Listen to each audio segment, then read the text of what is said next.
right?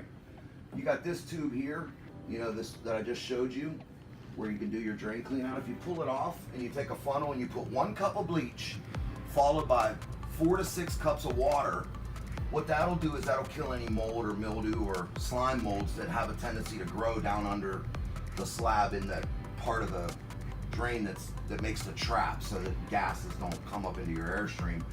It'll kill any of those kind of things, and it's a good practice to do that 3 or 4 times a year.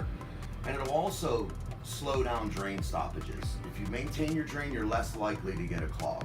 Most air handlers are equipped with this type of filter access door under them, and all of them are usually a pain in the butt to get at. But they have these 2 little slides. You pull that out, your filter's there. So we can take a look at this and see that my good buddy Paul is pretty good about maintaining his equipment. So if we look on the edge here, we can see that the size of this is an odd size. Usually you'll have a whole number size, but Carrier makes some odd sizes, so you might want to order their filters. But this is 19 7/8 by 21.5 by 1. And this is an odd size, but Carrier has a lot of odd sizes. Some other manufacturers do too, but the number, regardless of what it is, will be listed here. And Home Depot carries most of them. This size Home Depot does not carry. Usually have to call Carrier direct or some online sources, etc. But these are also have a airflow indicator direction, so that arrow should always point toward the direction of airflow.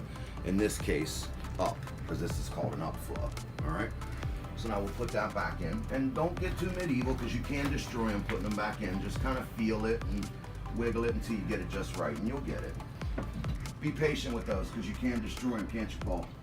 Sure can. I'll bet you destroyed 1 or 2, huh? Yeah, he's a pretty patient guy. He probably got it, but I've destroyed them myself. It gets you frustrated. Just be patient with it. As far as the homeowner goes, that's about all I really want to talk about here. Some of you do-it-yourselfer types, you know, we're going to have another series of videos, I think, Paul, where we're going to talk a little bit deeper about this kind of stuff. But this is just for the kind of basic things that you should check that we see a lot that a homeowner could have taken care of themselves and saved themselves a couple bucks. So that's about all we want to talk here. Now we're going to go outside.